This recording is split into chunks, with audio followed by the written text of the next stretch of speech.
जिस प्रकार विदेशों में या भारत के ही अन्य राज्यों में कोरोना को ट्रीट किया जा रहा है, हमारे छोटे से केरल में बिल्कुल भी वैसा नहीं है। फर्स्ट स्टेज में यहाँ पे पेशेंट्स की संख्या बहुत कम थी और इसी कारण से हम कंट्रोल भी कर पा रहे थे, लेकिन अब ज़्यादा हो रहा है।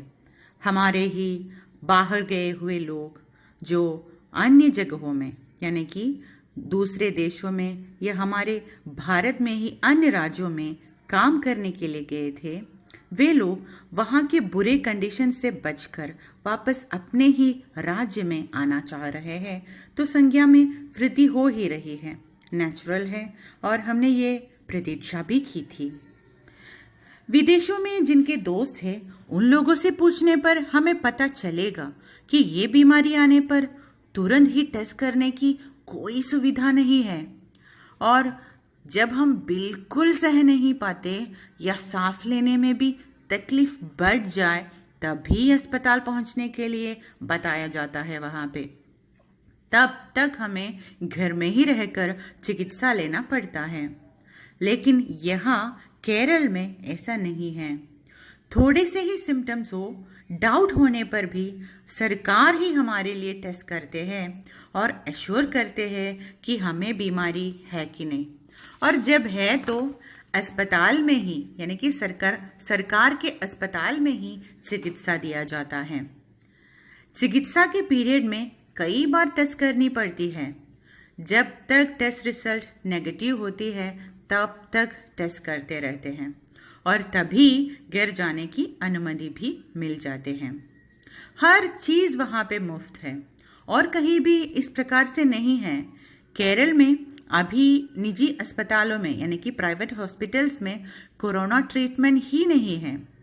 मुंबई और दिल्ली हर जगह हमें यहाँ पे जो मुफ्त दिया जा रहा है वही ट्रीटमेंट बड़े पैसे वसूल करके, बड़े रकम वसूल करके ही लोगों के लिए किया जा रहा है। और यहाँ पे भी कुछ प्राइवेट हॉस्पिटल्स में टेस्ट किया जाता है। वहाँ पे एक टेस्ट के लिए 4500 तक देना पड़ता है। हमारे गवर्नमेंट हॉस्पिटल्स में इस तरह के मिनिमम 3 टेस्ट करके ही बीमार को बीमारी कंफर्म करते हैं। सरकार अस्पतालों में पहुंचने के बाद एक पेशेंट को 48 घंटे में एक बार टेस्ट करते हैं नेगेटिव होने तक, और उसके बाद तो वो अस्पताल से जा सकते हैं। लेकिन जब तक अस्पताल में हैं, मेडिसिन और फूड वगैरह फ्री है। और फिर डॉक्टर, बदल बदल कराने वाले नर्सेस, असिस्टेंट्स, क्लीनिंग कर्मचारी सभी को चेंज करके यूज करने के लिए पीपीई किट्स भी। एक पीपीई किट तो सिर्फ 4 घंटे ही यूज कर सकते हैं और एक पीपीई किट के लिए 1200 रुपये लगते हैं। तो एक पर्सन को एक ड्यूटी में मिनिमम 2 पीपीई किट चाहिए। इनके पैसे भी पेशेंट से वसूल नहीं करते हैं यहाँ पे। हमारे हेल्थ मिनिस्टर शैलजा मैम कहती है कि एक पेशेंट की नेगेटिव रिजल्ट तक पहुंचने के लिए कम से कम 10 टेस्ट लेने पड़ते हैं, और ये सब यहाँ पे पूरे दिल के साथ करते हैं केरल में। एक पेशेंट के लिए प्रतिदिन 10,000 रुपये लगते हैं। वैसे आईसीयू में है तो 13,000 और वेंटिलेटर में है तो उससे भी ज़्यादा।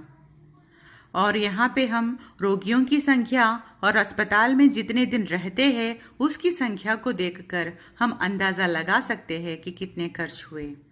अभी तक सारे आंकड़ों के अनुसार करीब 30 करोड़ तक तो ये खर्च हो गए हैं। हमारे केरल में जिस तरह मुफ्त किया जा रहा है सभी, हर जगह वैसे ही हो तो बहुत अच्छी बात होती। और हम कामना करते हैं कि केरल ही नहीं पूरी दुनिया कोरोना से मुक्त हो जाए। साभार एशियानेट।